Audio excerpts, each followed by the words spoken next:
पहुंच गए। गंगा के उस पार जाना था, केवट को नाव के लिए बुला रहे हैं। केवट नाव लेके किनारे तक पहुंच के थोड़ा दूर ही खड़ा कर दिया, मतलब चढ़ने की कंडीशन नहीं थी, उतने पर खड़ा कर दिया। कहा महाराज कुछ हमारी और आपकी प्रॉमिस हो जाएगी तब हम आगे बढ़ेंगे। कहा बताइए क्या है?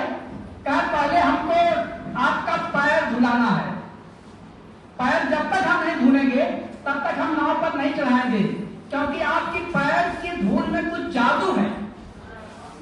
जादू ये है कि अगर पैर की धूल कहीं लकड़ी से टच हुई हमारी नाव से तो एक और औरत बन जाएगी, और एक औरत हमारे घर है, अब उसी का घर का बर्तन नहीं चल पा रहा है। अगर एक और हो जाएगी तो हम कैसे तब हम तबाह हो जाएंगे। और इतना कर लक्ष्मण चाहे वो कुछ करे, चाहे कितना हमको कुछ कर दे, लेकिन हम बिना चरण धुले चढ़ाएंगे ही नहीं। भगवान को लगा कि यार कभी नहीं मानेगा, जहां कहिए उसका चले भैया आओ ले आओ ना लेके आओ, चलो पैर धुल करके चढ़ाओ। पैर धुला, चढ़ाया, और जब उस पार ले गया तो पहले सीता जी उतरी, भगवान उतरे, लक्ष्मण उतरे। उतरने के बाद केवट जो है प्रणाम किया। अब तक प्रणाम नहीं किया था, पहले प्रणाम नहीं किया था। 1 घंटा बाद जब पैर धुल के और उस पार ले गया तब उस पार जाके प्रणाम किया। भगवान ने कहा भाई अब तक तुम प्रणाम क्यों नहीं किए थे, अभी प्रणाम कर रहे हो? कहा महाराज अब तक हमें अपने मन वाली करनी थी, और अब जो है जब आपको यहाँ लेके आया हूँ, पैर धुला लिया हूँ, तो मैं सहरा का धुला हूँ, अब आप वाली करूंगा। तो जब वो चरण पकड़ लिया तो 2 बार रामायण में 2 बार प्रसंग आता है कि भगवान वैसे सबको बहुत जल्दी उठा लेते हैं, तुरंत किसी को गिरने नहीं देते हैं। हमारे और आप में यही अंतर है, हमारे और आप में यह अंतर है कि हम अपने सामने किसी को खड़ा नहीं देख सकते, और भगवान अपने सामने किसी को गिरा नहीं देख सकते।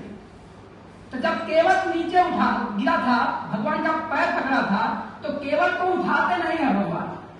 अब क्यों नहीं उठाते? भगवान संकोच कर रहे हैं। भगवान को संकोच ये है कि यार केवट का कुछ उतराही मांग रहा होगा, हाँ, और हमारे पास इस समय देने के लिए कुछ है नहीं, क्या इसको देंगे?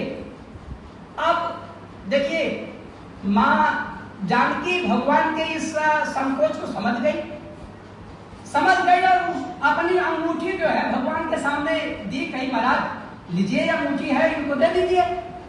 तो भगवान ने कहा कि केवट ये अंगूठी ले लो उतराई। उससे पहले भगवान ने कहा कि अरे ये अंगूठी आपने हाथ से निकाल दिया क्या? आपने अपने हाथ से अंगूठी निकाल दिया क्या? भगवान ने कहा महाराज ये हाथ तो हमारा उसी दिन आपका हो गया जिस दिन हमारे पिताजी ने आपको पकड़ाया था। तो जब हाथ पकड़ाया था, हाथ आपका है, तो अंगूठी भी आपकी है। बिना संकोच इनको दीजिए, उतराई का काम हो जाएगा। केवट को जब देने लगे भगवान, तो केवट ने इतना व्यग्रता के साथ, इतना अकुला करके केवट चरण कहे अकुलाई। और अगली बात जो केवट कहते हैं वो बहुत प्रासंगिक है, कहे कि नाथ आज मैं काह न पावा। कहा प्रभु मैं बहुत दिन से मजदूरी का काम कर रहा हूँ, आज मैं क्या नहीं पाया, बहुत काल कम की न मजदूरी, आज दिन न बनी भरपूरी।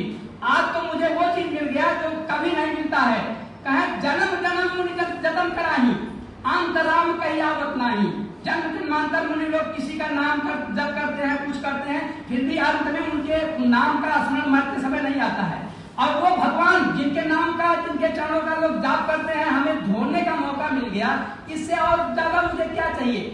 तो वो, लेकिन इसके बावजूद भी भगवान राम लक्ष्मण सीता लगे रहे कि कुछ ले ले उतराई भाई। बहुत किन्न प्रभु लखन सिय नहीं कछु केवट ले। केवट ने कहा प्रभु हमारे यहाँ पिताजी पहले कहते थे कि कोई घर से जाए तो उसको कुछ दे के विदा करना है, लेकिन अब हमारे पास वो सामर्थ्य नहीं है कि हम आपको कुछ दें, तो कम से कम जो आपके पास है वो तो न ले। अब भगवान फिर भी संकोच में पड़े रहे कि नहीं इसको कुछ नहीं दे रहे हैं।